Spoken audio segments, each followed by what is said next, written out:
Hi, welcome to my channel. నమస్తే అండి.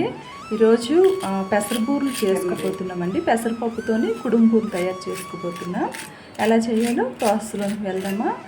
ఒక బౌల్లోనికి ఒక గ్లాస్ మినపప్పు తీసుకుంటున్నానండి.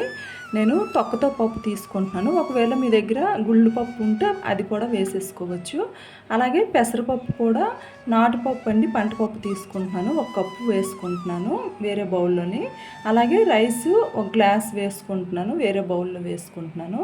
ఈ మూడింటిని వేరువేరుగా బాగా కడిగేసి నానబెట్టేసుకోవాలండి. ఒక 4 అవర్స్ నానబెట్టేసుకుంటే సరిపోతుంది. ఒకవేళ కోటా బియ్యమైనా వేసుకోవచ్చు ఈ బియ్యం ప్లేస్లోని. నేను 4 గంటల తర్వాత పెసరపప్పుని బాగా కడిగేసి రుబ్బేసుకుంటున్నానండి. గ్రైండర్ ఉంటే గ్రైండర్లో వేసుకోండి, లేదంటే మిక్సీలోనైనా వేసుకోవచ్చు. ఉప్పు వేసుకొని రుబ్బుకొని ఇడ్లీలు పెట్టేసుకున్నానండి. ఇడ్లీలు అయినా పెట్టుకోవచ్చు, కుడుమైనా పెట్టేసుకోవచ్చు, మీ ఇష్టము. మీకు ఎలా బాగా వస్తాయి అనుకుంటే అలా చేసుకోవచ్చు. ఈ ఇడ్లీల్ని మనం చక్కగా చేత్తోని చక్కగా మెదిపేసుకోవాలండి. చిన్న చిన్నగా, ఎంత చిన్న వీలైతే అంత చిన్నవి బాగా మెదిపేసుకోవాలి. అలాగా మొత్తం ఇడ్లీలన్నీ అలా మెదిపేసుకొని వేరే ఒక ప్యాన్ పొయ్యి మీద పెట్టేసుకొని అదే కప్పుతోని ఒక గ్లాసు కొబ్బరి తురుము చేసేసుకున్నానండి. ఆ ప్యాన్లో 2 టేబుల్ స్పూన్ నెయ్యి వేసుకొని కొబ్బరి తురుము వేసుకొని మనం బాగా ఫ్రై చేసేసుకోవాలి. ఈ ఫ్రై చేయడం వల్ల మనకి బూరెలు చాలా టేస్ట్గా ఉంటాయండి. నెయ్యిలో ఫ్రై చేసుకుంటే ఇంకా బాగుంటాయి. కావాలంటే ఇంకొంచెం ఎక్స్ట్రా నెయ్యి వేసుకోవచ్చు, అక్కర్లేదంటే కొంచెం నెయ్యితోనే మనం ఫ్రై చేసేసుకోవచ్చు. మనం ఫ్రై చేసేసుకున్న ఈ కొబ్బరిని ముందుగా మనం గుండగా చేసి పెట్టుకున్నాం కదండి పెసర ఇడ్లీలు, అందులో వేసి కలిపేసుకోవాలి. అలాగే మనము గ్లాసున్నర బెల్లం వేసుకుంటున్నాను, అర గ్లాసు వాటర్ వేసుకుంటున్నాను. ఇది మనం పాకం పట్టేసుకోవాలండి. పాకం తీగ పాకం వస్తే సరిపోతుంది, మనం ముద్రపాకం పెట్టకూడదు.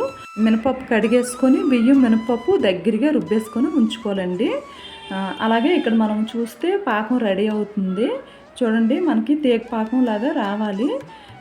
కరెక్ట్గా ఈ పాకం అనేది చూసుకుంటే సరిపోతుంది. వాటర్లో వేస్తే కరిగిపోకుండా అడుగు చేరిపోతే మనకి అది తీగ పాకం లాగా వచ్చేసినట్టేని. ఈ పాకాన్ని మనం తయారు చేసి పెట్టుకున్న దాంట్లో బాగా కలిపేసుకోవాలి, వడపోసేసుకోవాలండి. బెల్లంలోని ఏదైనా చెదరం ఏదైనా ఉంటే అడుగుకు వెళ్ళిపోతుంది, మనం వడపేసుకుంటే బాగుంటుంది. అలాగే మనం ఈ పాకం అంతా బాగా పట్టించేసుకొని బాగా కలిపేసుకోవాలి.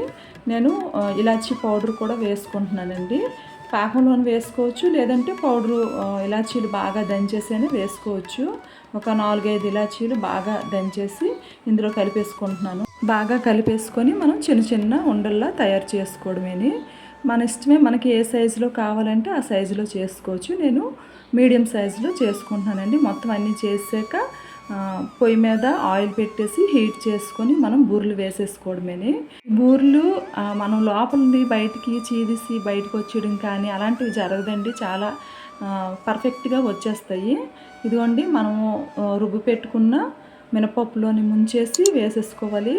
మనము మినపప్పుని బియ్యం రుబ్బుకున్నప్పుడు 1 గంట ముందే మనం రుబ్బేసి పెట్టుకుంటే చాలా బాగుంటాయండి బూరెలు. క్రిస్పీగా, బయట క్రిస్పీగా వస్తాయి. అలాగే ఒక గ్లాస్ పప్పుకి 1 గ్లాస్ రైస్ వేసుకోవాలండి. అలాగైతే మనకి చాలా క్రిస్పీగా ఉంటాయి. క్వాంటిటీ అనేది కరెక్ట్గా ఉంటుంది, అస్సలు గట్టిదనం అనేది ఉండదు. చాలా టేస్ట్గా ఉంటాయండి బూరెలు.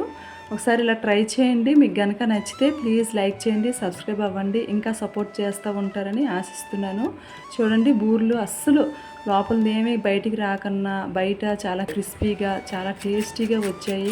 ఈ కొలతల్లో కనుక చేస్తే అసలు వంట చేయడం రాని వారు కూడా, కొత్తగా నేర్చుకునేవారు కూడా పర్ఫెక్ట్గా చేయగలరండి. Thank you.